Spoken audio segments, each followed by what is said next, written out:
ठिकाणी लगेच दादाला 81 वर्ष पूर्ण झाली आहे. मग पराग करंदीकर म्हणाले की अरे पण दादाचा मग सहस्त्रचंद्र दर्शनाचा कार्यक्रम करायला हवा. त्यावेळेला मग आम्ही त्या ठिकाणी काही जण होतो. ठीक आहे म्हणजे आपण कार्यक्रम करूया. त्याप्रमाणे आम्ही 21 जुलैला SN जोशी सभागृह त्या ठिकाणी आयोजन केलं होतं. पण मध्यंतरी कराडला बाळासाहेब पाटला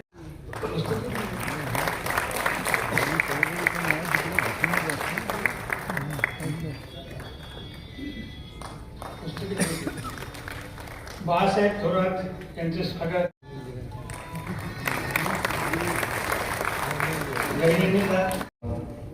सॅटर्डे क्लबच्या वतीने आपल्या सहस्त्रचंद्र दर्शनाच्या निमित्तानं हे मानपत्र आपणास आदरणीय श्री शरदचंद्रजी पवार साहेब यांच्या शुभहस्ते प्रदान करताना आम्हा सगळ्यांना विशेष आनंद होत आहे.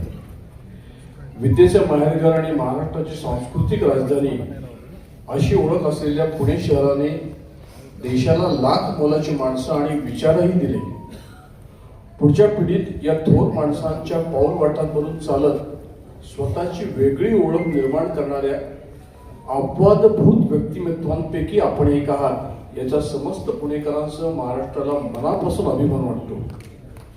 आपले निष्कल्प चारित्र्य, आयुष्यभर प्राणपणाने जपलेली राजकीय निष्ठा, तत्वनिष्ठा, मूल्यनिष्ठा, अंगभूत असलेला विनयशीलता, अफाट स्मरणशक्ती, संदर्भ संपन्नता, साहित्य, कला आणि संस्कृतीविषयी वाटणारे अपार ममत्व, दिग्गजांच्या सहवासातून, अफाट वाचनातून आणि श्रवणातून फुललेले प्रबल वक्तृत्व, चोखंदळ रसिकता, सभ्य आणि सुसंस्कृत राजकारणाची चोखाळलेली वाट, यामुळेच आपल्या बहुआयामी व्यक्तिमत्वाविषयी समाज मनात आदराचं स्थान आहे. आपला जन्म पुण्याच्या नानापेठेतला. वारकरी असणाऱ्या आई शांताबाई आणि वडील शिवराम पंत यांनी आपल्यावरती सत्व संपन्न जगण्याचे संस्कार केले. 18 पगड जातीत विभागलेला समाज विठ्ठल नावाच्या ध्वजाखाली एकत्र आणून वैश्विक एकात्मतेची ग्वाही देणाऱ्या वारकरी आणि पालखी विठोबा मंदिरातील संत विचारांच्या जागरातून आपल्याला आदर्श जीवनाची आचारसंहिता मिळाली. कोवळ्या वयात लागलेला पंढरीचा आणि विठ्ठलाचा हा लळा आज सहस्त्रचंद्र दर्शनाच्या वळणापर्यंत तसाच टिकून आहे. माऊलीच्या समाधीसमोर नतमस्तक होताना, जगद्गुरु तुकोबायांच्या पादुकांचे दर्शन घेताना आणि सावळ्या पंढरीच्या राजाशी गाभाऱ्यात उभे राहून एकरूप होताना तुमच्या डोळ्यात वाहणारी इंद्रायणी अनेकांनी याची देही याची डोळा पाहिली आहे. तीच आपल्यातल्या माणूसपणाची खरी खूण आहे.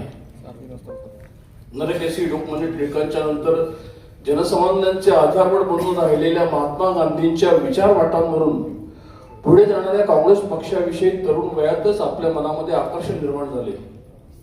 कार्यकर्ता म्हणून सुरू झालेला आपला प्रवास पुढे 18 वर्षे विधान परिषदेचे आमदार, पश्चिम महाराष्ट्र विकास महामंडळाचे अध्यक्ष असा झाला. आपण काँग्रेस पक्षाचे विचारधारा तळागाळापर्यंत पोहोचवण्यासाठी आयुष्यभर कार्यरत राहिलात.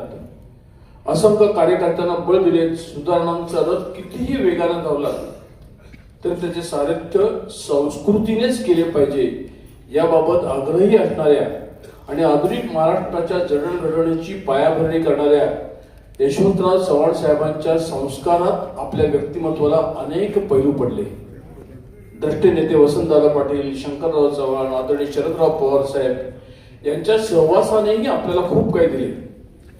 बाळासाहेब भारती आणि वि. स. पागे यांच्यासारख्या दिग्गजांनी आपली वैचारिक बैठक पक्की केली. क्षमता आणि गुणवत्ता असूनही राजकारणात आपल्या कर्तृत्वाचे म्हणावे तसे चीज झाले नाही याची खंत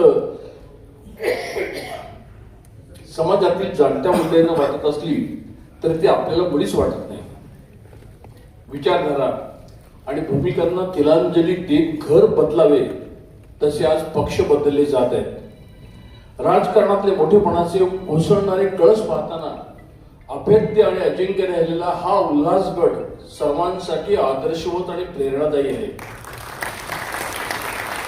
महाराष्ट्राच्या राजकारणातला राजवंश असा ज्याचा उल्लेख केला जातो त्या माजी मुख्यमंत्री विलासराव देशमुख यांच्या समवेत असलेले आपले मैत्र ही तर आपल्या मर्मबंधातली ठेवच आहे.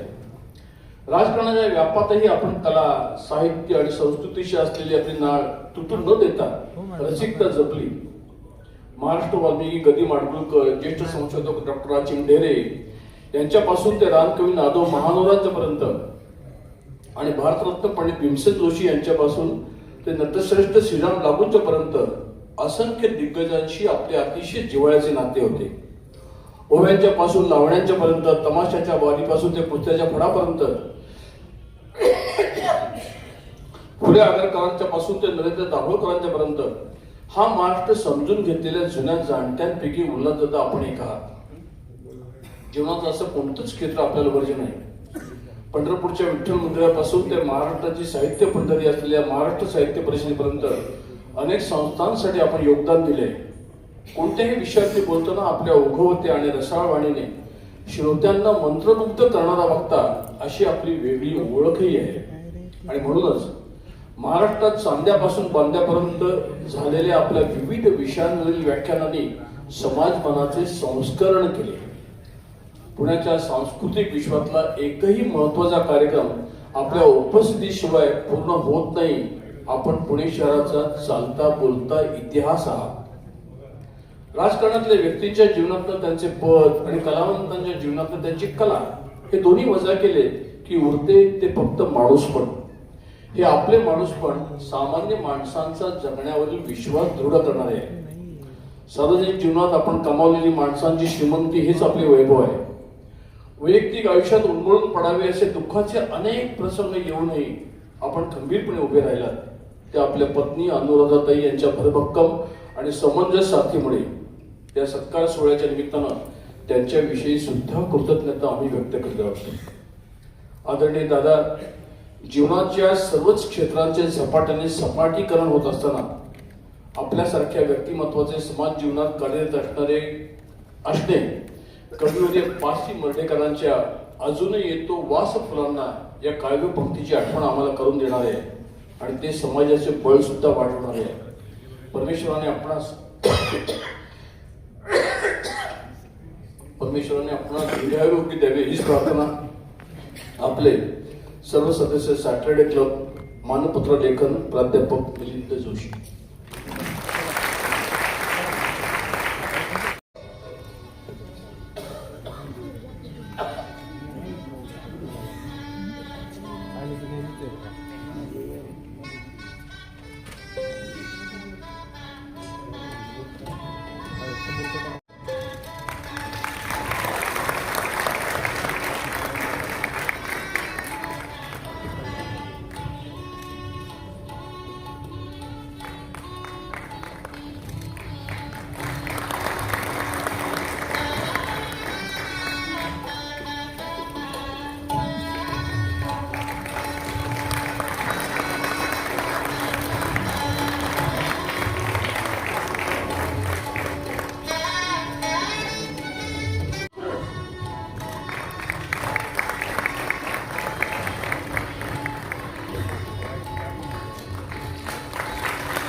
बाळासाहेब थोरात, गैनीनाथ महाराज औसेकर आणि आपल्या सगळ्यांचे प्रिय दादा आणि बहिणी, श्रोते हो, नमस्कार. उल्हासदादांचा अमृत महोत्सवी सत्कार करण्यासाठी आपण इथे जमलो. ज्या माणसांनी आपल्याला आपल्या निर्मळ दिलखुलास अशा वागण्याने, प्रसन्न वागण्या बोलण्याने आतापर्यंत भरभरून आनंद दिला, अकृत्रिम स्नेहाने ज्यांनी उभा महाराष्ट्रातला मोठा परिवार बांधून ठेवला आणि समृद्ध रसिकतेने खुली दाद देत साहित्य, संस्कृतीच्या आणि कलेच्या क्षेत्रातल्या अनेकांना तृप्त केलं, त्या उल्हासदादांच्यासाठी इथे येणं आणि त्यांच्या सत्कार सोहळ्यात सॅटर्डे क्लबनी योजलेल्या सत्कार सोहळ्यात सहभागी होणं हा माझ्यासाठी खूप आनंदाचा भाग आहे. दादांना मी पाहत आले ते अतिशय निर्मळ, आनंद लुटवणारा माणूस म्हणून, संतांच्या वाणीचं स्मरण करताना आत बाहेर भिजलेला माणूस म्हणून. दादा तेव्हा तरुण होते आणि तो काळही वेगळा होता. जगण्याच्या सगळ्या थरांमधून राजकारण तेव्हा शिरलेलं नव्हतं आणि काय म्हणून सार्वजनिक जीवनात माणसाच्या प्रत्येक श्वासावर कुठला तरी शिक्का मारण्यासाठी कोणी उतावेळ नव्हतं. अवघा रंग एक झाला हा अनुभव त्या काळात समाजातल्या अनेकांना, बहुतांश माणसांना हवासा असलेला होता आणि सार्वजनिक जीवनातली भद्रता पुष्कळ टिकून होती. त्या भद्रतेचा संस्कार घेत दादा मोठे झाले.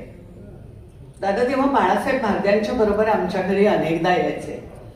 मला आठवत आहे ज्ञानेश्वर तुकारामांवर, अभंग विराण्यांवर त्यांच्या चाललेल्या चर्चा त्या इतक्या रंगत जायच्या की तासन तास अण्णा आणि बाळासाहेब बोलतायत, दादा अधूनमधून सहभागी होत आहेत आणि शंकराचार्यांच्या मायावादी तत्वज्ञानापेक्षा ज्ञानजीवाळांचा चिद्विलासवाद कसा वेगळा आहे याविषयी त्यांची मतमतांतर चाललेली आहेत. मला आठवते पंढरीचे भूत मोठे येता जाता झडपी वाटे या अभंगावर त्यावेळेला दादा त्याही वेळेला इतकं सुरेख बोलले होते. याचं कारण दादा अस्सल वारकऱ्याची भक्ती मनात वागवणारे, अंधश्रद्ध नाहीत आणि भाबडे भाविकही नाहीत. संतवाणीत मुरलेला माणूस आहे हा. माझ्या वडिलांना म्हणजे अण्णांना आमच्या शासनाचा पहिला ज्ञानोबा तुकाराम पुरस्कार जेव्हा मिळाला तेव्हा त्यावेळेला जो समारंभ मुंबईमध्ये झाला त्या व्यासपीठावर विलासरावांच्या बरोबर दादाही होते आणि दादा इतकं सुंदर बोलले होते की एखाद्या संतपीठाच्या अधिकारी माणसाने बोलावं असं भाषण त्यावेळेला दादांनी तिथे केलेलं होतं. दादांच्या सहवासात असलेल्या माणसांनाही हे सहज जाणवत असणार की त्यांचा हा जो संतांच्या विषयीचा उमाळा आहे तो काही कृत्रिम नाही, तो आतून आलेला उमाळा आहे, तो त्यांना घरातूनच मिळालेला वारसा आहे. सुदैवाने दादांच्या आईला पुष्कळ वेळा भेटण्याचा योग मला आला. जुनी गाणी, ओव्या, अभंग किती ऐकवायच्या त्या, तोंडपाठ होत्या त्यांना. म्हणजे मला आठवतंय, दुरून दिसती पंढरी काळी निळी, कुरुंदाचं जातं रकुमाई बुक्का दळी, अशा त्यांच्या तोंडच्या ओव्या मी त्यावेळेला उतरवून ठेवलेल्या होत्या. कितीतरी ओव्या मी त्यांच्याकडून ऐकलेल्या आहेत. शिवाय अगदी घरची पारंपरिक पूजा अर्चा असेल, सणवार असतील, कुळाचार असतील, सगळं यथासांग सांभाळणारे असे दादाही मी पाहिलेले आहेत. एवढंच नाही, मोठ्या कुटुंबातला कर्ता माणूस म्हणून असलेल्या सगळ्या जबाबदाऱ्या कोरडं कर्तव्य म्हणून नव्हे तर अत्यंत जिव्हाळ्यांनी, अतिशय प्रेमाने त्यांनी सांभाळलेले आहे. दादांच्या माणुसकीचा अनुभव तुमच्यापैकी अनेकांनी अनेक वेळा घेतलेला असेल. म्हणजे मी आता व्यक्तिगत अनुभव सांगत नाही, मी फक्त मला आठवण होते अण्णा माझे वडील गेले तेव्हा आलेले दादा, मी संमेलनाध्यक्ष झाले तेव्हा पृथ्वीराज चव्हाण आणि श्रीनिवास पाटलांना घेऊन घरी आलेले दादा, मी अलीकडेच आजारी पडले तेव्हा कमरेला पट्टा, मानेला पट्टा अशा स्थितीत जिना माझ्याकडचा अवघड चढून वर आलेले दादा, अनेक वेळा स्नेहाच्या माणसांसाठी सगळं काही बाजूला सारून धावून जाणारा हा माणूस आहे. हे तुमच्या आमच्यापैकी अनेकांना त्याचा अनुभव आलेला असेल. आणि दादांच्या मधल्या रसिक श्रोत्याविषयी काय सांगावं. दादांसारखा दर्दी श्रोता असणं हे कला सादर करणाऱ्या माणसांचं भाग्य आहे असंच म्हणायला पाहिजे. मगाशीच उल्लेख केला अंकुश काकड्यांनी, तसा भजनांपासून गझलांपर्यंत आणि ओवी पासून लावणीपर्यंत दादांनी खूप ऐकलेलं आहे आणि ऐकवणाऱ्याला धन्य केलेलं आहे असं मी म्हणते. मला आठवते शांताबाई शेळक्यांच्याकडे एकदा दादा विलासराव देशमुखांना घेऊन आले होते आणि अतिशय खाजगी अशी त्या तिघांची मैफल काय सुरेख रंगलेली होती. पुलंच्या शब्दात सांगायचं तर तानसेन होण्या इतकंच कानसेन होणंही महत्वाचं आहे. चांगल्या गायका आहेत का, चांगल्या वक्त्या आहेत का, चांगल्या कीर्तनकारा आहेत का, चांगला श्रोता असणं जाणता भक्त असणं हे पण तेवढंच महत्वाचं आहे. समाजात अशी अभिरुची असणारी, उत्तम अभिरुची असणारी माणसं महत्वाची आहेत. सुसंस्कृत समाजाचे ते मानदंड असतात असं मला वाटतं. आज संस्कृती जपण्याच्या नावाखाली रस्त्यांवर जे काय प्रदर्शन आपण अलीकडे बघतो, त्या काळात तर दादांसारखी माणसं आणखीच मोलाची ठरतात असं मला वाटतं. कला आणि संस्कृतीची प्रतिष्ठा ज्या माणसाला माहीत आहे असा माणूस आहे. खूप वाचलंय, त्याहीपेक्षा जास्त खूप ऐकलंय, अनुभवलंय आणि ते सगळं उत्तम स्मरणशक्तीच्या जोरावर स्वतःमध्ये साठवलेलं आहे. अनुभवाचं एक मोठं गाठोडं त्यांच्याजवळ आहे. हे धन काय आहे याची चांगली जाण दादांना आहे. आणि संत परंपरा आणि लोकपरंपरा दोन्हीचा हात एकाच वेळी धरून साहित्य संस्कृतीच्या क्षेत्रात वावरत असलेला माणूस आहे. त्यांनी आवर्जून आपल्या कार्यक्रमाला यावं, कधी ऐकावं, कधी ऐकवावं. फार छान बोलतात दादा, मनापासून बोलतात, अकृत्रिम बोलतात आणि भरपूर समृद्ध आहेत.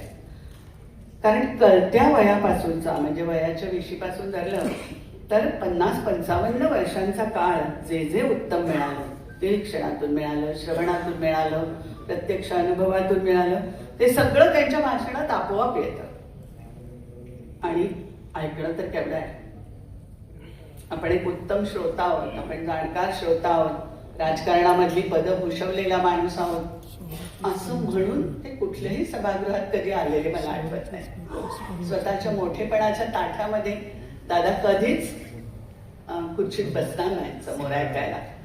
दाद देतानाही अहंकार न सोडणाऱ्या रसिकांना उद्देशून आमचे आरती प्रभू नावाचे कवी फार छान म्हणून गेले, ही निकामी आढ्यता का दाद द्या आणि शुद्ध व्हा. ही निकामी आढ्यता का दाद द्या आणि शुद्ध व्हा. सूर आम्ही चोरतो का चोरता का वाहवा. तेव्हा दादा अशी निकामी आढ्यता बाळगणारे नाही. त्यांच्यासारखे श्रोते हे नेहमीच सभेचं वैभव ठरलेलं आहे. मनात कोणतंही किलबिश न ठेवता खुली दाद देणं हे दादांकडून शिकावं. आपल्या यशवंतराव चव्हाण नाट्यगृहात रंगमंचाच्या वर 2 ओळी आहेत, तुम्ही कधी वाचल्यात का मला माहित नाही. आषाढ घनांसम खुली दाद रसिकांची आणि उधळण व्हावी अविरत उन्मेषांची.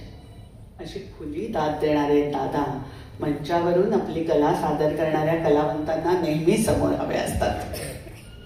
मात्र आणखी एक गोष्ट इथे आवर्जून सांगायला हवी की दादांची दाद देण्याची पद्धत ही कायम प्रतिष्ठित राहिलेली आहे.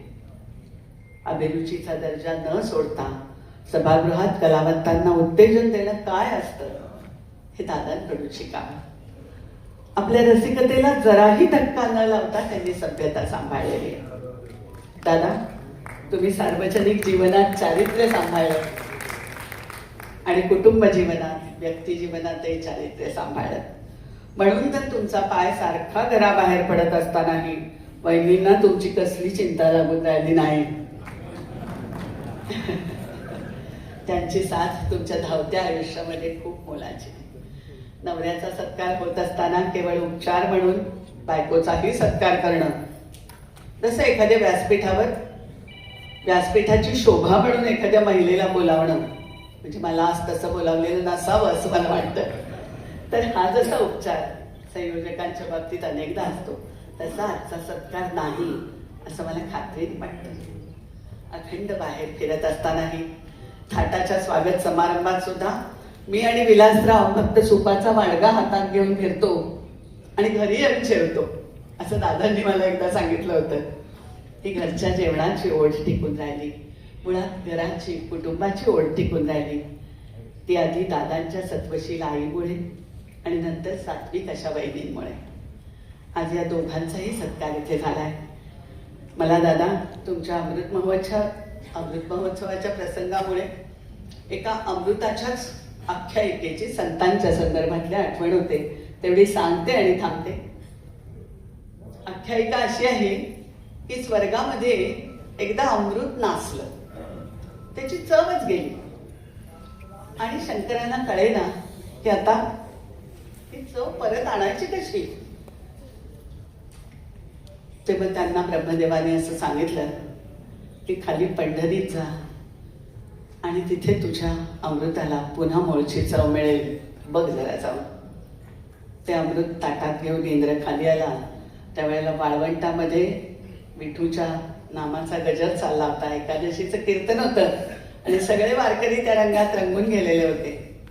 नंतर उपासाचं पारणं सोडण्यासाठी सगळे चोखामेळ्याच्या घरी गेले आणि तिथल्या पंक्तीमध्ये जेव्हा वाढलं गेलं तेव्हा त्या अमृताला मूळची चव परत आलेली होती. आज दादा तुमच्यामुळे या सगळ्या सभागृहाला भावामृताची चव चाखायला मिळालेली आहे. तो आनंद तुम्ही दिला यासाठी मनापासून तुम्हाला अभिवादन करते आणि शतायु व्हा आणि असेच आमच्या सगळ्यांसाठी आनंदाचा स्नेहाचा वर्षाव करत राहा. तुमची माणुसकी आम्हाला नेहमीच प्रेरणादायी ठरेल असं म्हणते.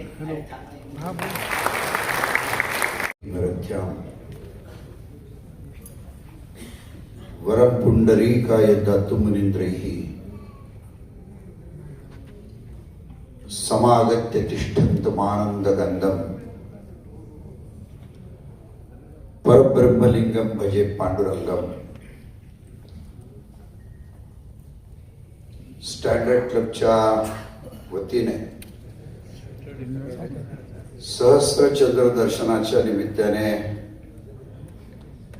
आज ज्यांच्या हस्ते त्यांना मानपत्र देऊन सन्मान करण्यात आले, देशाचे मोठे राजकीय वैभव परमादरणीय पवार साहेब,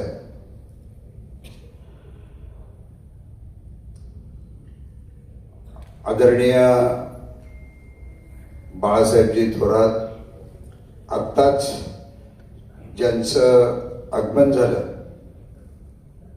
ज्यांच्या घराण्याने लातूर जिल्ह्यालाच नव्हे तर महाराष्ट्राला एक आगळी आणि वेगळी ओळख करून दिली, ते माजी आमदार धीरज भैया देशमुख, ज्यांनी आता अतिशय सुंदर असं आपलं मनोगत व्यक्त केलंय, ते अरुणाताई, आणि आज ज्यांच्या सहस्र दर्शनाला उपस्थित राहण्याचा योग आला, आदरणीय सौश्री उल्हासदादा, ज्यांच्यामुळे आज मला इथं येण्यात आलं, अतिशय आग्रहाने त्यांनी मला इथं बोलवलं, ते आमचे अंकुशरावजी, सर्व सन्माननीय व्यासपीठ, उपस्थित बंधू आणि भगिनींनो, मस्तक हे पायावरी या वारकरी संताच्या, आपल्याला वाटतं आयुष्यात वारकरी होणं सोपं आहे, पण सगळ्यात अवघड जर काय असेल तर वारकरी होणं हे खूप अवघड आहे. तुम्ही म्हणता काय महाराज नुसते एक माळा घातली, गंध लावला तर तो वारकरी झाला, असं नाही आहे.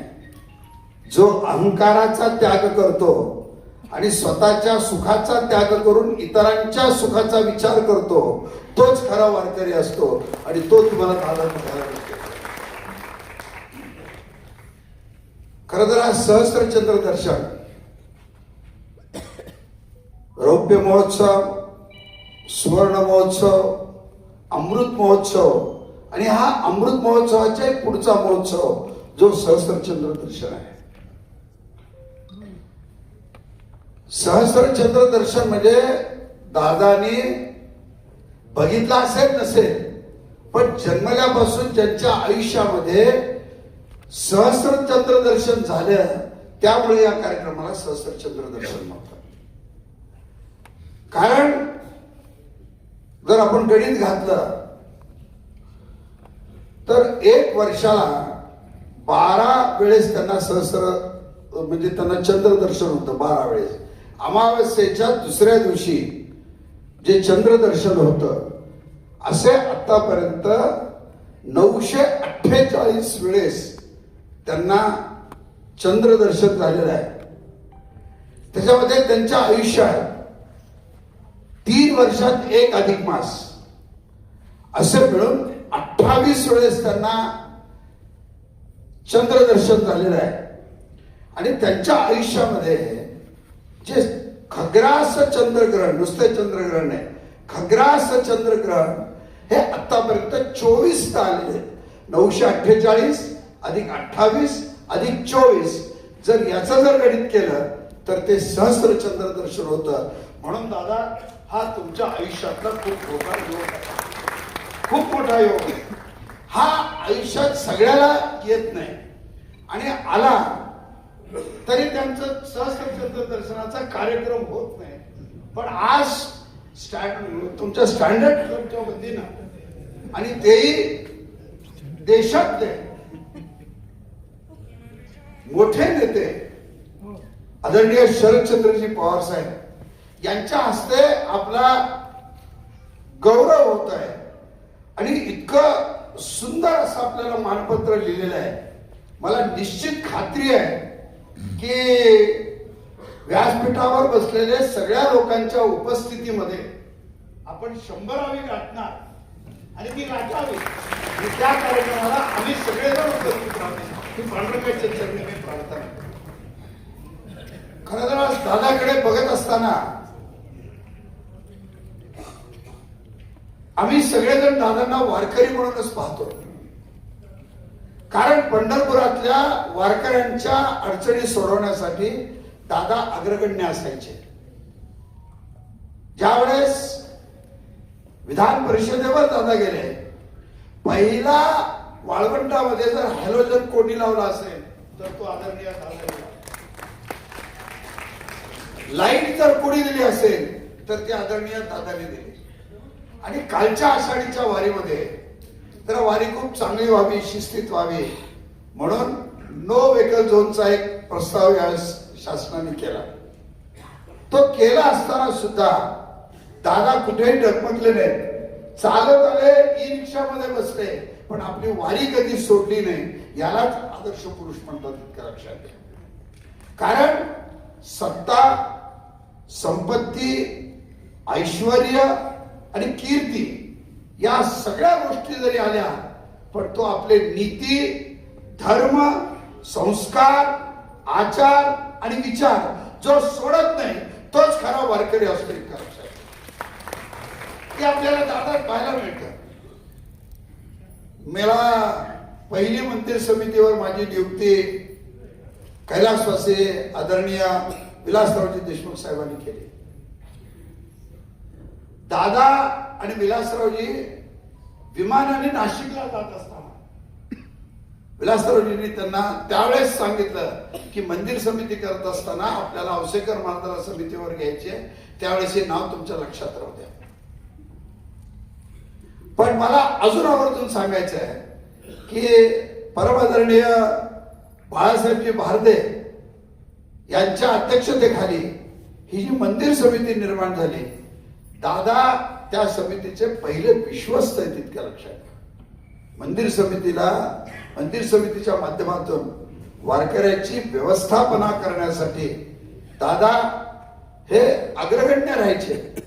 आणि मला अजूनही आठवत नाही, ते पंढरपूरला आले की मी पांडुरंगाची उटी आणि माझ्या खिशात घेऊन ठेवत असतो. ते आले की मला पहिले मागतात, महाराज माझी उटी कुठे.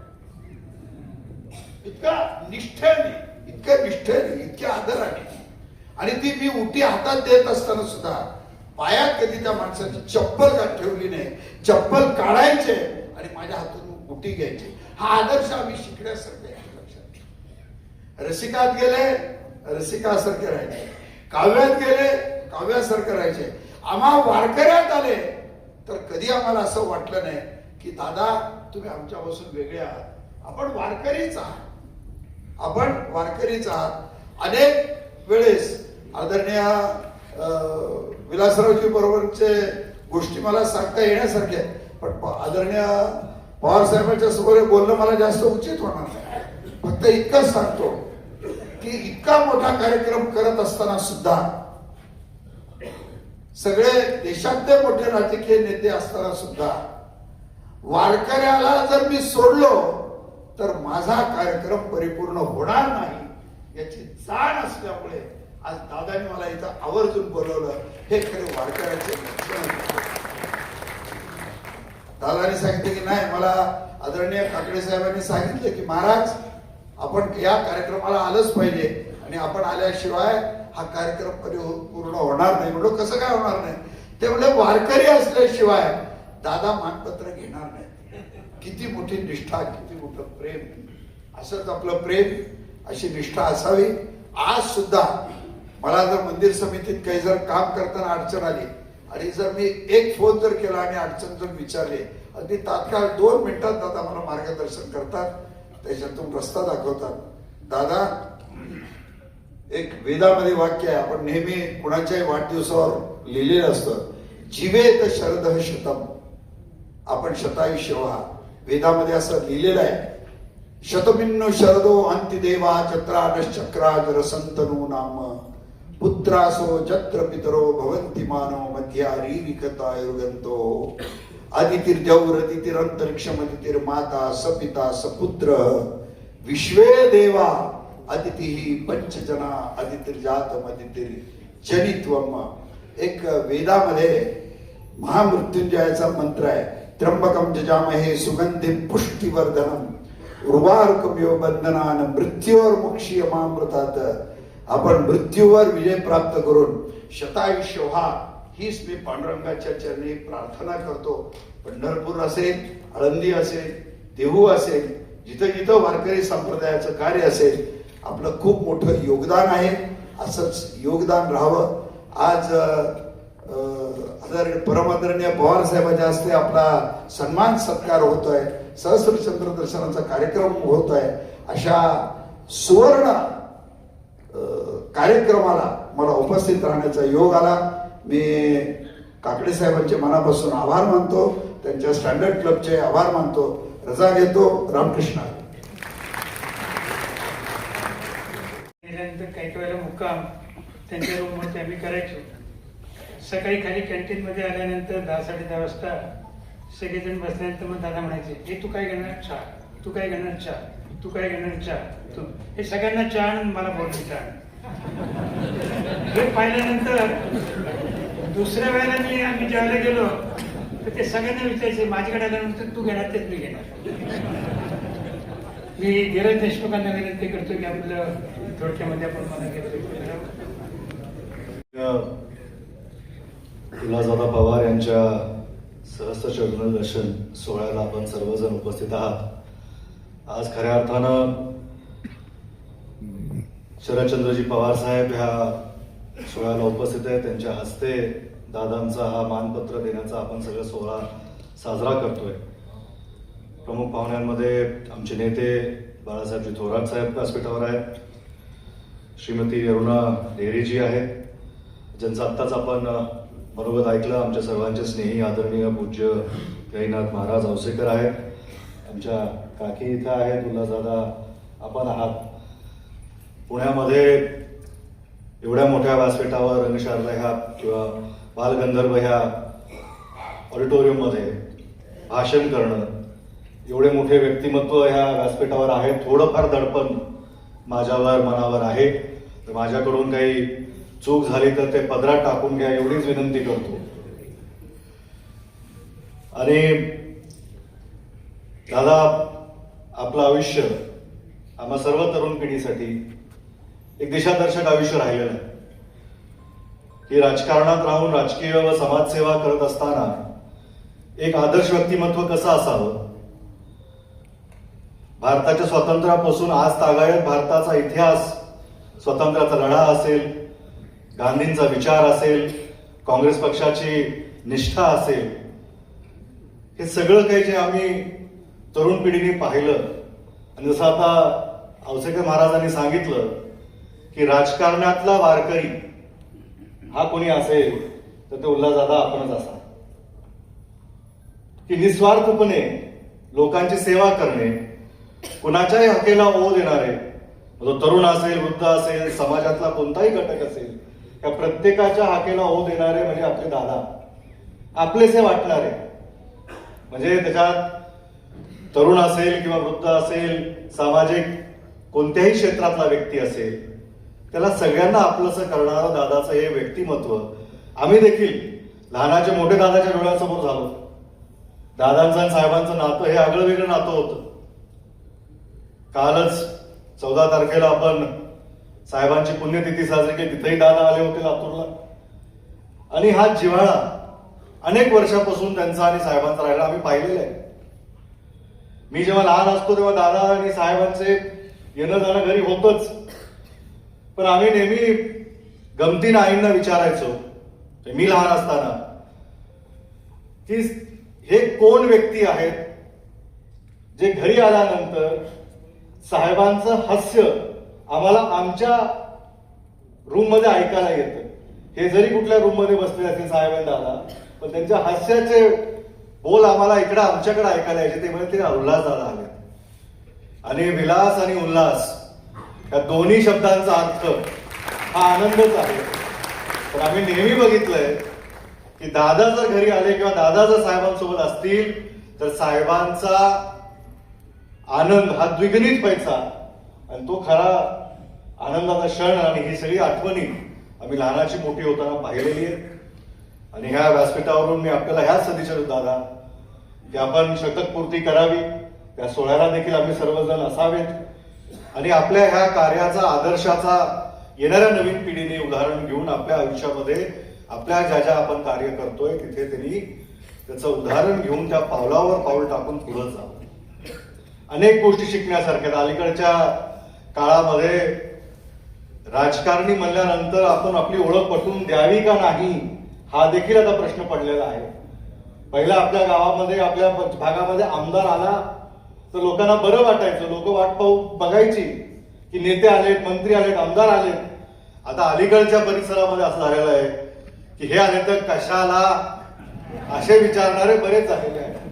त्यामुळं तुमचा आदर्श, तुमचे विचार, तुमची निष्ठा हे आमच्या सर्वांवर आपले आशीर्वाद असेच कायमस्वरूपी राहावेत हीच ईश्वरचरणी प्रार्थना करतो. आपल्याला दीर्घ आयुष्य भेटावं ही ईश्वरचरणी प्रार्थना करतो.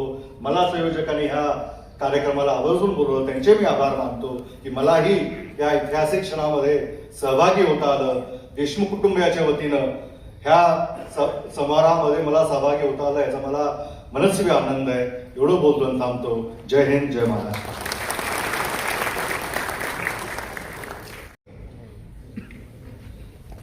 यांच्या सहस्रचंद्र दर्शनाच्या निमित्तानं त्यांच्या आणि आदरणीय वहिनी अनुराधा वहिनी पवार यांच्या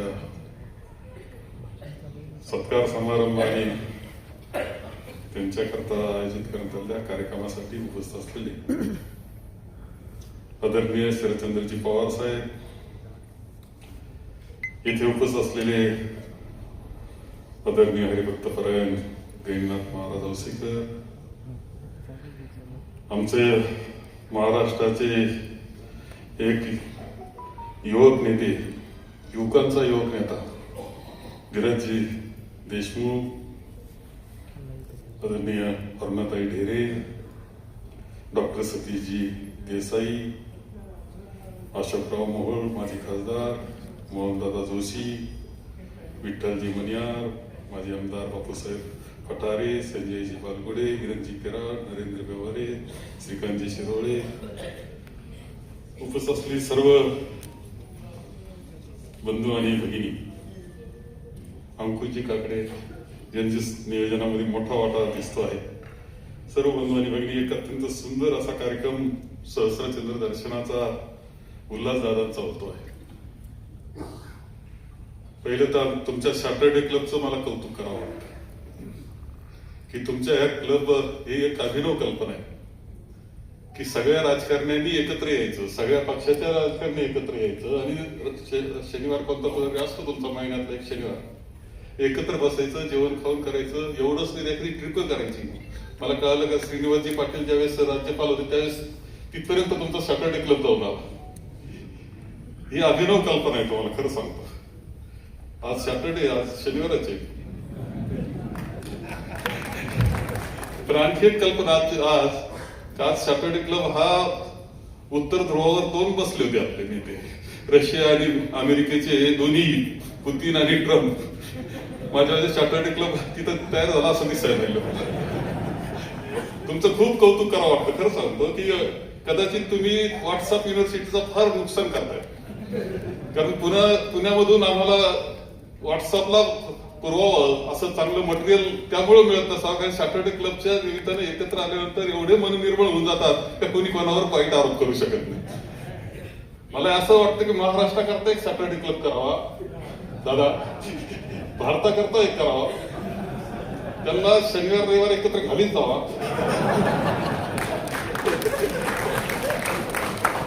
त्याच्या सगळ्यात जास्त विरोध जर कोण करील तर सगळे मीडिया म्हणाल हे काय करून ठेवलं, आमच्या बातम्यात गेल्या. पण खरंच चांगली कल्पना आहे आणि तुम्ही अशा एका नेतृत्वाचा सत्कार आपण त्या निमित्तानं करता, सहस्रचंद्र दर्शन करता, सर्व एकत्र येऊन करता, याचं खरोखर एक आदर्श उदाहरण तुम्ही घालून दिलं. याच्याकरता तर दादांचं अभिनंदन कौतुक आहेच आहे, पण सॅटर्डे क्लबचं सुद्धा अभिनंदन या निमित्तानं मी करतो.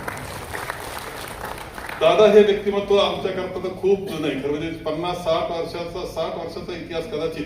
कारण माझी पहिली भेट झाली 1971 साली मध्यवर्ती निवडणुका होत्या. नगरलाच मी कॉलेजला होतो, नगर कॉलेजला, आणि तिथेच अण्णासाहेब शिंदे उमेदवारी करता उभे राहिले खासदारकीच्या उमेदवार म्हणून, आणि त्या प्रचारासाठी उल्हादा तुम्ही आले. आता मी कॉलेजचा विद्यार्थी, पहिल्या वर्ष पिढी असायचं त्यावेळेस, पिढीचा विद्यार्थी मी. युवक काँग्रेसच्या नेत्याला म्हटल्यानंतर जबाबदारी माझ्यावर होती. आणखी 1-2 जण मिळून तुमच्या बरोबर होतो दिवसभर. आता तुम्हाला आठवत नसेल, आम्हाला आठवतोय. मी काही त्यांची एक गंमत करू शकत नाही, कारण त्याचं वय, त्यांचा आदर, त्यांच्याबद्दल, पण त्यावेळेस वेळेवर आले होते. आणि दादा तुमच्याबरोबर तेव्हापासून आतापर्यंत एक नातं जोडण्याचं काम, जिव्हाळ्याचं नातं, हे झालेलं एक वस्तुस्थिती आहे. दादा खरं म्हणजे तुमच्या विधान परिषदेमध्ये तुम्हाला पाहिलं, मी आमदार म्हणून पाहिलं. तुम्ही युवक काँग्रेसचे अध्यक्ष झाले आणि कायम विलासरावजी, मी त्यांचा पालकमंत्री राहिलो, त्यांचा मंत्री म्हणून राहिलो, बरोबर असायचो.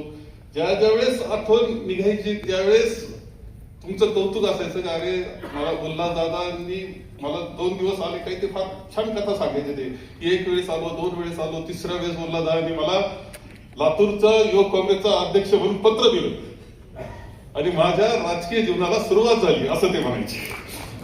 आणि तेव्हा एखाद्या मनाचा मोठेपणा कसा असतो हे सुद्धा पाहायचं ठरवलं तर हे तेव्हा मित्र होते, पण दादांबद्दल सुद्धा आदर, कारण त्यांनी पत्र त्यांना दिलं होतं. हा आदराची भावना विलासरावांच्या मनात कायम होती, एवढं तुम्हाला सांगतो. म्हणजे त्यांचा मोठेपणा कायम जपला.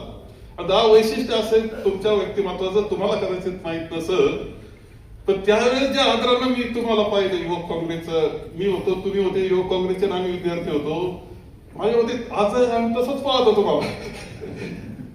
या स्थानावर टिकणं म्हणजे अढळ स्थान म्हणतात, ध्रुवासारखं स्थान टिकवणं, वर्षानुवर्ष टिकवणं ही सोपी गोष्ट नसती. आदरणीय पवार साहेबांना हे जमलंय की पूर्ण आयुष्यभर सगळे त्यांच्याकडे आदरानंच पाहतात. हे वैशिष्ट्य आहे, हे स्थान टिकवणं, अढळ स्थानी राहणं राजकारणामध्ये. पद असेल नसेल, सत्ता असेल नसेल, अढळ स्थान मात्र कायम. हे किती महत्वाची गोष्ट आहे. दादांकडे हे शिकावं लागेल. खरं दादांबरोबर राहणं, बसणं. खरे माझं ते ताईंनीच सांगितलं, अरुणाताईंनी, की दाद देणारा श्रोता. एखाद्या मैफलीत जर बसलं ना, एखाद्या गाण्याच्या मैफलीत किंवा याच्यामध्ये, तर दादा स्वतःला विसरून गेलेले असतात. ते आम्हाला माहिती आहे. आम्ही आपलं जपून असायचं, आमदार असेल की मंत्री असेल, नको आपण काय गंभीरपणे पाहायचं, थोडं हसायचं, असं असतं. दादा वा वा वा मनापासून म्हणणार, बरोबर, असं बोलायचं. हे बघा, एक खुल्या मनाचं, अत्यंत पारदर्शक मनाचं लक्षण. असं जर पाहण्याचं ठरलं व्यक्तिमत्वाचं, तर दादा तुमचं नाव फार वरच्या घ्यावं लागेल. अत्यंत मनापासून. दहा विधान परिषदेचे ज्यावेळेस सदस्य होते आणि त्यांचं भाषण होणार म्हटल्यानंतर कधी समजायचं का आज उल्हास दादा बोलणारे, गॅलरीमध्ये आम्ही येऊन बसायचो, आज दादा बोलणारे. त्यांचं भाषण ऐकणं म्हणजे अत्यंत सुंदर, म्हणजे एक चांगली अनुभूती, एक अत्यंत चांगला कालखंड तो असायचा का दादांचं भाषण. दादांचं हे वैशिष्ट्य आहे. दादाच्या स्वभावामध्ये मी पाहिलं, खरे ते वारकरी संप्रदाय हा त्यांचा अत्यंत जिव्हाळ्याचा आणि अंतर मनापासून त्यांचा त्याच्यावर असलेला श्रद्धा हे नाकारता येणार नाही.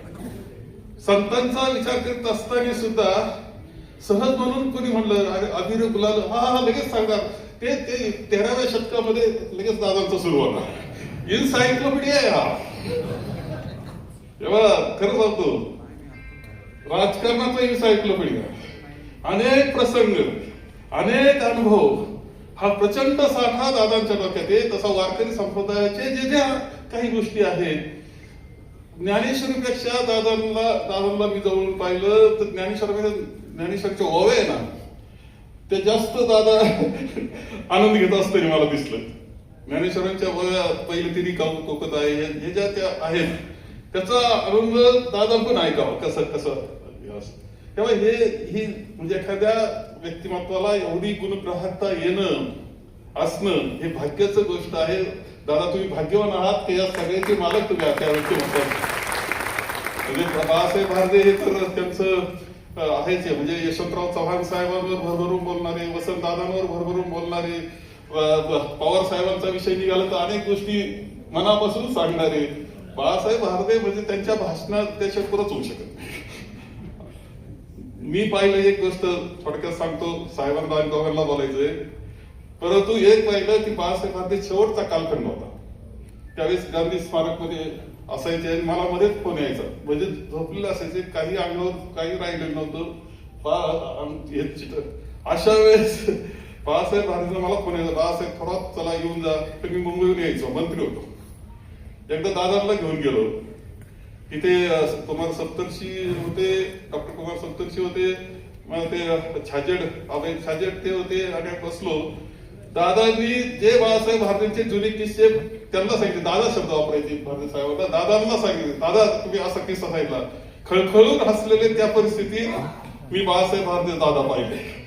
ही कला दादा तुमच्याकडे.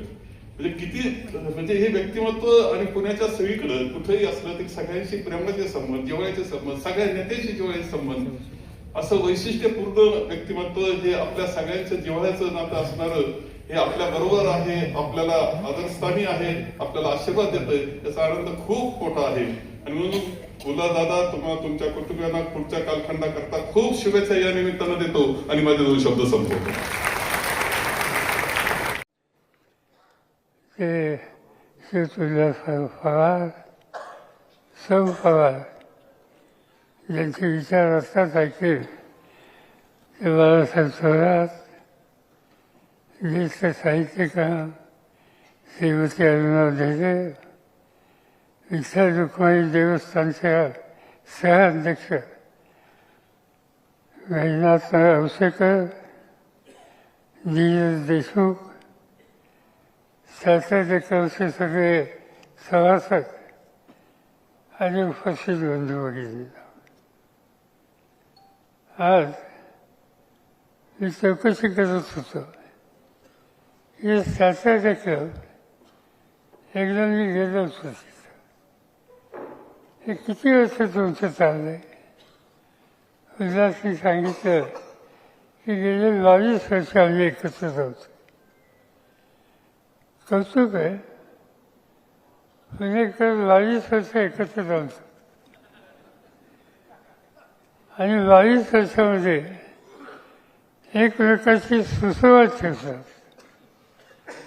कुणाचं उन्हा भरून काढत नाहीत.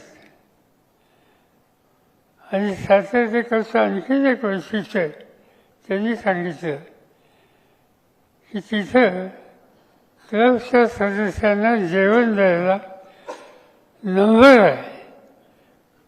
अनेकांची इच्छा आहे की त्या ठिकाणी आपसा करून आज जेवण द्यावं आणि तो नंबर काही लवकर लागत नाही. पुन्हा किती बदललं. मला आठवतं आहे की एक काळ आम्ही पुण्यात पहिल्यांदा आलो आणि त्यावेळेला आमचे कोणते शाळेचे कॉलेजचे मित्र असायचे आणि त्यांच्याकडे गेल्याच्या नंतर 12:30 वाजले असतील तर ते आम्हाला प्रेमाने सांगायचं की जेवण झालं आहे का? आम्ही सांगायचो नाही. ठीक आहे लवकर जेवून या, तोपर्यंत मी जेवून घेतो. हे वैयक्तिक आणि हे कर्तृत्व एकेकाळी फुल्याचं होतं. आज ते सगळं पूर्ण बदललं आहे.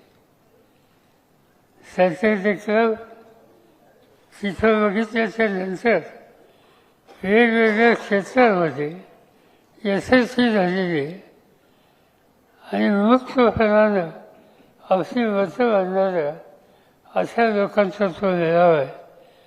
आणि तिथे नक्की एक प्रकारचा आनंद बघायला मिळतो.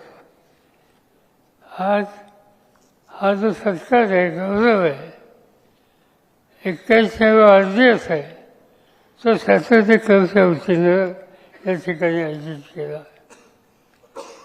आणि मला आनंद आहे की आपण सगळेच त्याच्यात सहभागी झालो. पुण्यामध्ये तसं कार्यक्रमाची हौस असते. अनेक लोक आहेत, मधनं निमंत्रणे येत असतात की या कार्यक्रमाला या, त्या कार्यक्रमाला या. आणि साधारणतः तो कार्यक्रम आयोजित करणारे लोक हे सुद्धा कायमचे असतात. अंकुश काकरेंचं नाव यायला त्याच्यात पाहिजे, सचिन देसाई तिथे असलेच पाहिजे, कृष्णराव गोयल जवळ बसले ते कार्यक्रमाला असलेच पाहिजे. ते एक इचकर म्हणून आहेत, इचकर ते त्याच्यामध्ये असलेच पाहिजे. सरहद्दचे नहार हे त्याच्यामध्ये असले पाहिजे. हे पुण्याच्या वेगवेगळ्या संधीने प्रोग्राम आयोजित करणाऱ्या आणि ते यशस्वी करणाऱ्या या लोकांची नावबंदी आहे. आज त्यांच्याबद्दलची आस्था असलेले सगळे लोक या ठिकाणी एकत्र. उल्हास काँग्रेसच्या विचारामध्ये व आयुष्य बांधिलकीतून काम करणारा आम्हा सगळ्यांचा एक सहकारी. युवकांच्या चळवळीमध्ये महाराष्ट्राचं नेतृत्व त्यांनी केलं. यशवंतराव चव्हाण असोत, वसंतराव दादा असोत, यांनी महाराष्ट्राची काँग्रेस वाढवली, देशाच्या काँग्रेसला दिशा दिली. आणि ज्यांनी उत्तम प्रशासन दिलं अशा लोकांशी संपर्क साधण्याची संधी उल्हासाने मिळाली. माझ्यामध्ये त्यांच्या व्यक्तिगत जीवनाचा तो फार मोठा ठेवा आहे. आणि त्यामुळे त्यांचा विचार त्यांनी कधी सोडला. गांधी नेहरूंचा विचार हा देशाला एकत्र ठेवू शकेल हे सूत्र त्यांनी स्वीकारलं आणि ते अखंडपणाने चालू ठेवले. महाराष्ट्र पातळीवर त्यांना काम करता आलं. 15-16 वर्ष महाराष्ट्राच्या विधान परिषद असो, महाराष्ट्राच्या युवकांचं काम असो, महाराष्ट्राच्या काँग्रेसचं काम असो, या सगळ्या क्षेत्रामध्ये सातत्य ठेवून बांधिलकी ठेवण्याची भूमिका उभ्या आयुष्यामध्ये उल्हासने केला. आणि म्हणून गांधी नेहरूंच्या विचाराचा एक निष्ठावंत सहकारी होऊन त्यांच्याकडे बघितलं जातं. आणि त्या आनंदानंच आपण आज या ठिकाणी उभं राहिलेलं. ही अगदी माझ्या राजकारणाच्या सुरुवातीच्या काळापासून त्यांना बघितलेलं आहे. ते आणि त्यांचं वास्तव्य नानापेठ आणि त्या सगळ्या भागात असायचं.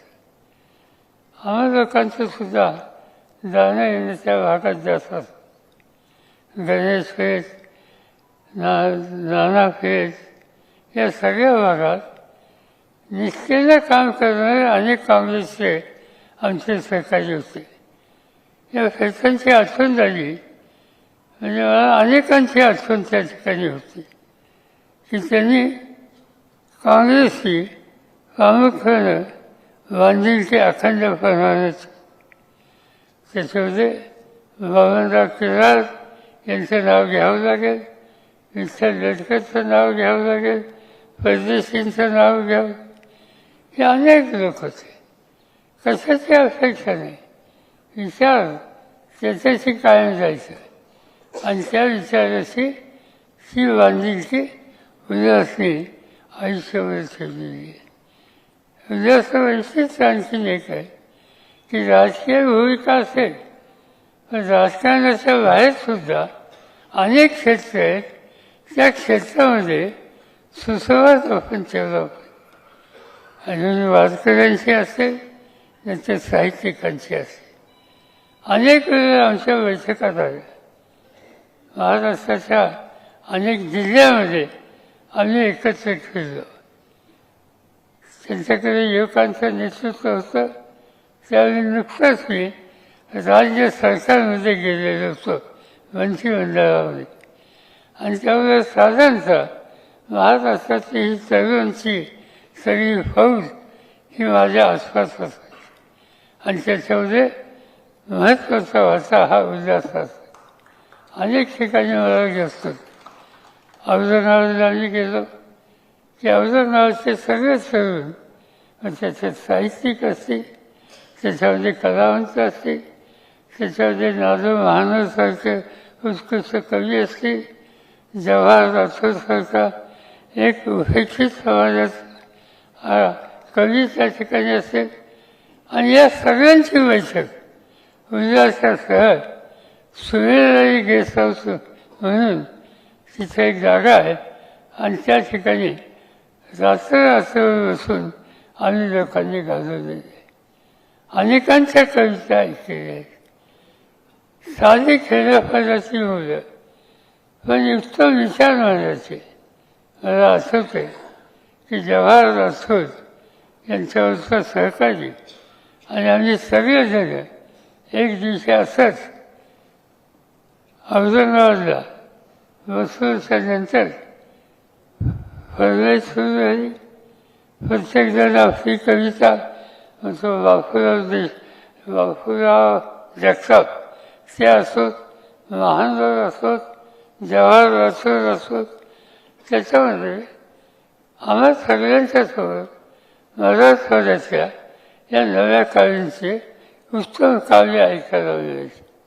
मला आठवतंय एक पाथरवत नावाची कविता जवाहर राठोडने केली.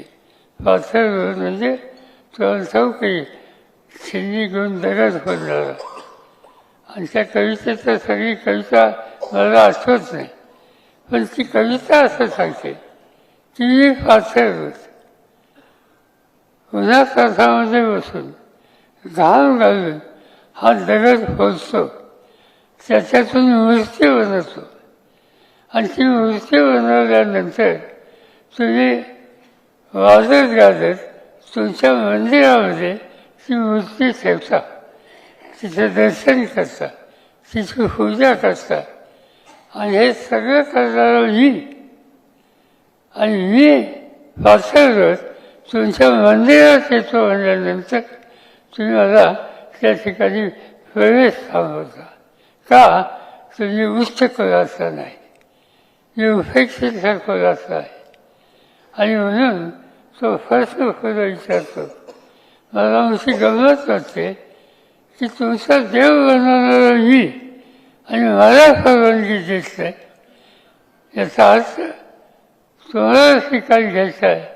देवाला बनवण्याची ताकद आणि दृष्टी असलेला ज्याच्याकडे आहे त्याच्याकडे दुर्लक्ष करणं तुम्हाला परवडणार नाही. अशी एक कविता ही त्या काव्य संमेलनात वाढली. आणि त्या सगळ्या घोळक्यामध्ये उद्यासुद्धा आम्हा सगळ्यांच्यावर होतं. अनेक गोष्टी सांगता येते. टिळक भवन हे काँग्रेसचं मुख्य कार्यालय. मी स्वतः टिळक भवनामध्ये 5 वर्ष राहिलो. माझ्याबरोबर मला तर खोलीसुद्धा तीच होती. आम्ही एकत्र तिथे अनेक वर्ष राहिलेले होतो. तिथे गेल्याच्या नंतर आजूबाजूच्या सगळ्या परिसराचे आणि महाराष्ट्राचे सगळे वेगवेगळे जिल्ह्याचे काँग्रेसचे नेते येत असत. गप्पा गोष्टी चालत असत. आजूबाजूला अनेक ॲक्टिव्हिटी येत असतात आणि त्या सगळ्याच आम्ही सहभागी होतात. आचार्य अत्यंत मराठा त्याच्या जवळच निघायचं. त्या मराठामध्ये त्यांनी काय लिहिलं, काँग्रेसची टीका काय केली, त्याला उत्तर काय द्यायचं, या सगळ्यांच्या चर्चा टिळक भवनामध्ये आम्हा लोकांच्या होतात. आणि जरी आत्र्यांच्यावर टीका करण्याचं काम आम्ही केलं तरी आत्र्यांचं भाषण हे दादरला होतं म्हटल्यानंतर आम्ही सगळेजण त्या ठिकाणी जाऊन बसायचो, भाषण ऐकायचं. तिथे अमर हिंद व्याख्यानमाला नावाची व्याख्यानमाला होती, प्रसिद्ध व्याख्यानमाला, आणि तिथं अनेकांची चांगली भाषणं होती. तिचं वैशिष्ट्य आहे की वक्ता जो असताना त्यांनी एकट्याने स्टेजवर बसायचं, बाकी कुणी नाही. आणि त्या संस्थेचे अध्यक्ष विठ्ठलराव गाडगीळ होते. आणि अध्यक्षांची जबाबदारी जो वक्ता असेल त्याची ओळख करून द्यायची आणि नंतर खाली जाऊन बसायचं आणि एकटा वक्ता तोच भाषण करायचं. विठ्ठल गाडगीळांनी आत्र्यांची ओळख सुरू केली आणि सविस्तरपणानं ओळख झाली. ते सांगत असताना आत्र्यांचं वैशिष्ट्य होतं की अतिशयोक्ती, म्हणजे ते सांगायचे गेल्या 1000 वर्षात अशी सभा झाली नाही, हे आत्र्यांचं वैशिष्ट्य. विठ्ठलराव गाडगीळ आत्र्यांची ओळख करायला वर आले आणि त्यांनी सुरुवात केली की आचार्याची म्हणजे अतिशयोक्ती, एवढ्याची गोष्ट एवढं करून सांगा. आणि बाकी आत्र्यांचं वैशिष्ट्य जे काही त्यांनी सांगितलं, त्यांनी ओळख करून दिली. नियमाप्रमाणे वक्ता एकटा स्टेजवर राहिला आणि ओळख करून देणारा खाली जाऊन बसला. असे बोलायला उभे राहिले, सुरुवात केली. आमचे परममित्र काकासाहेब गाडगीळ यांचे सुपुत्र अमुक अमुक, काय अतिशयोक्ती नाही ना.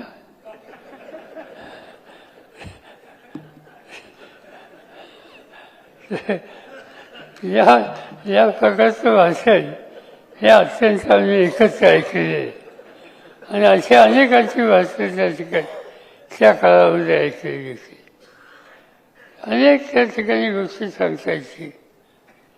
यशवंतराव चव्हाणांचं भाषण म्हणल्यानं आम्हा लोकांनी ते कधी शोधलं नाही.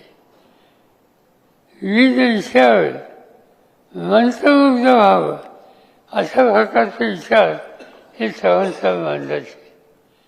विनायकराव पाटील आज हयात नाही आहेत, ते पक्षाचे अध्यक्ष होते. त्यांचं मार्गदर्शन आम्हा लोकांना असायचं आणि वसंतदादांचं मार्गदर्शन हेही आम्हा लोकांना. ही मोठ्या मनाची माणसं आहेत. या सगळ्या लोकांचं अंतःकरण हे फार मोठं होतं आणि महाराष्ट्राच्या नेतृत्वाची फळी या ज्येष्ठ लोकांनी उभी केली आणि वर्षानुवर्ष महाराष्ट्र एक देशाचं चांगले राज्य होऊ शकला. त्याला राज्य चालवण्याची ताकद आणि दृष्टी असलेल्या नेतृत्वाची फळी या नेत्यांनी उभी केली आणि त्यामुळे महाराष्ट्राचा चेहरा बदलला. आज या लोकांचं मन किती मोठं आहे याची अनेक उदाहरणं सांगता येईल. मला आठवतं काँग्रेसमध्ये आम्ही होतो, काँग्रेस दुभंगली, इंदिरा काँग्रेस वेगळी झाली, स्वर्णसिंग काँग्रेस वेगळी झाली. आम्ही लोक स्वर्णसिंग काँग्रेस होते, चव्हाणसाहेब होते, आणखीन लोक होते आणि निवडणूक झाली. निवडणुकीमध्ये स्पष्ट बहुमत मिळालं नाही. काँग्रेसला काही जागा, आम्हालाही काही जागा आणि शेवटी आम्ही एकत्र आलो आणि दादांना मुख्यमंत्री केला. पण आम्हा लोकांचा, आम्हा तरुणांचा त्यावेळेला काँग्रेस आईवर राग असायचा. आम्ही सगळे यशवंतराव चव्हाणांच्या विचारात आणि त्यामुळे आमच्यात एक अंतर होतं. दादा हे आम्हा लोकांचे नेते, पण त्याने शेवटी हे दोघंही एकत्र यावेत याचे प्रयत्न सुरू केले आणि त्याला आम्हा लोकांचा विरोध होता. त्या विरोधामध्ये जे प्रमुख होते त्याच्यात मी होतो. परिणाम काय झाला, एक दिवशी आम्ही ठरवलं दादांचं सरकार घालवायचं आणि दादांचं सरकार आम्ही लोकांनी घालवलं आणि मी मुख्यमंत्री झालो. माझ्या हातात सत्ता आली. आणि सांगायचं कारण असं आहे की त्याच्यानंतर 10 वर्षाच्या नंतर आम्ही सगळे पुन्हा एकत्र आलो आणि राज्याचा मुख्यमंत्री कोण करायचं याची बैठक होती. आणि त्या बैठकीमध्ये अनेक लोक होते. रामराव अधिक होते, शिवराव निलंगेकर होते, आणखी अनेक पुस्तक होते. वसंतदादांनी ही बैठक बोलवली आणि त्या बैठकीमध्ये अनेक नावांची चर्चा झाली. दादांनी सांगितलं की आता बाकी कुणाच्या नावाची चर्चा नाही. आज पुन्हा एकदा पक्ष सावरायचा आहे आणि पक्ष सावरायचा असेल तर पक्षाचं नेतृत्व सरसकट द्यायचं हा निकाल त्यांनी त्या ठिकाणी. ज्या व्यक्तीचं सरकार मी पाहिलं ती व्यक्ती पुन्हा गांधी नेहरूचा विचार मजबूत करायचा असेल तर त्यांनी काय केलं, ती गोष्ट विसरून मोठे अंतर करणारी पुन्हा एकत्र करण्याची भूमिका मानणारं असं हे नेतृत्व त्या काळात काँग्रेसने नेलेलं होतं.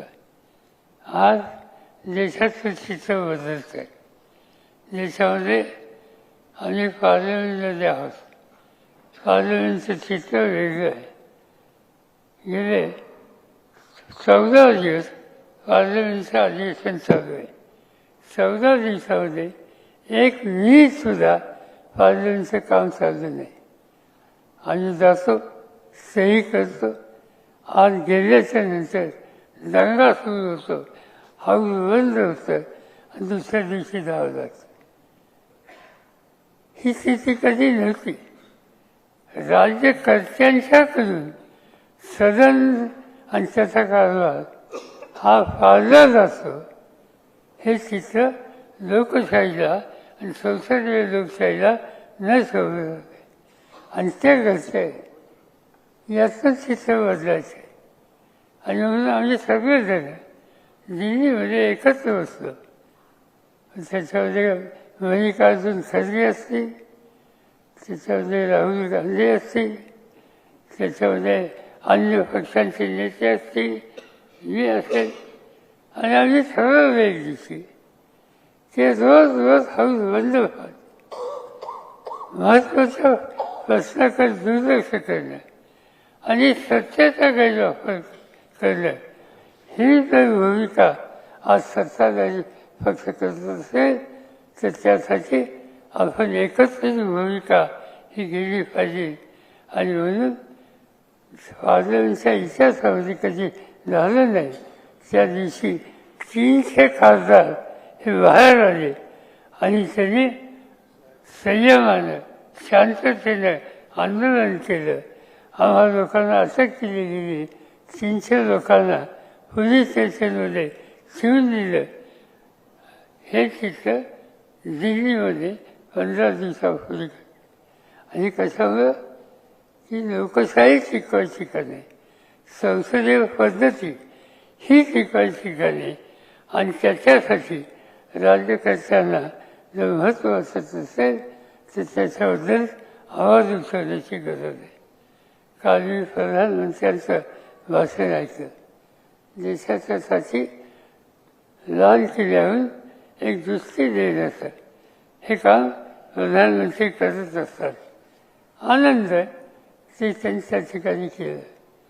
पण प्रधानमंत्र्यांचं लाल किल्ल्यावरून होणारं भाषण 15 ऑगस्ट भाषण आणि त्याच्यामध्ये जवाहरलाल नेहरूंचं नाव येत नाही म्हणजे अस्वस्थ होतं.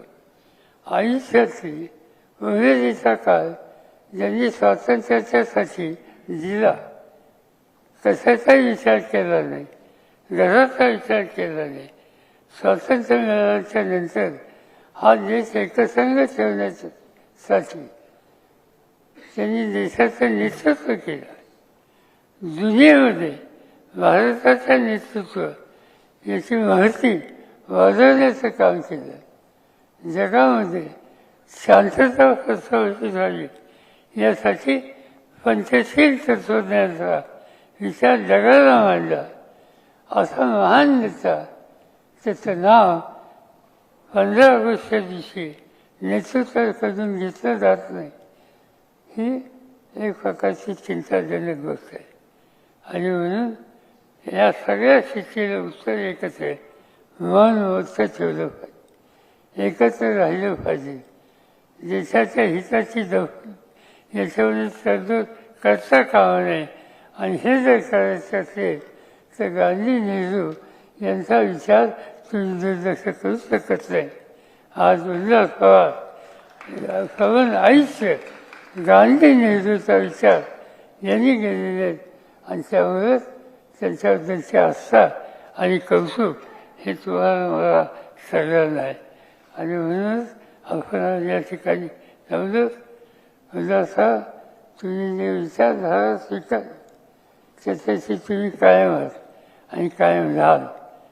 दिवस सोपे नाहीत, पण चिंता करण्याचं कारण नाही.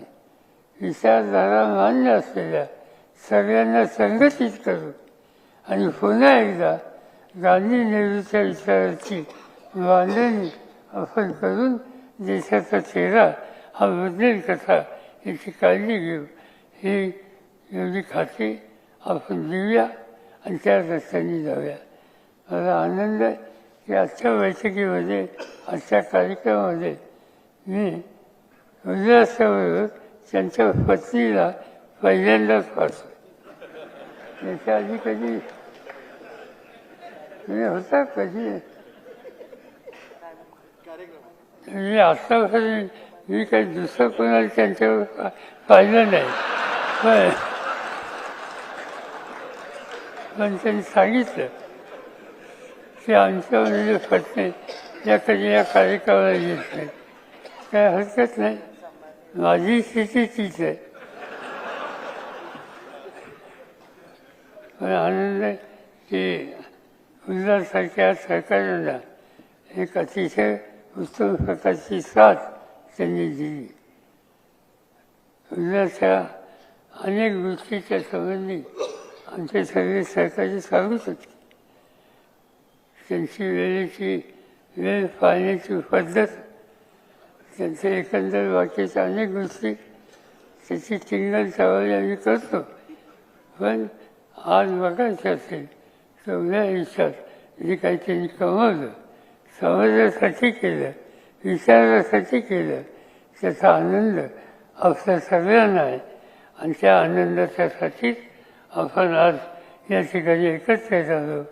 आपण एवढीच प्रार्थना करू की त्यांना उत्तम प्रकृती राहावं, आयुष्य चांगलं जावं आणि त्यांच्या बापांना जी काही विचारधारा असेल त्याच्याशी कष्ट करण्याच्यासाठी त्यांना तुम्ही आम्ही सगळेजण साथ देऊ एवढंच सांगतो. आणि माझे 2 शब्द सांगतो.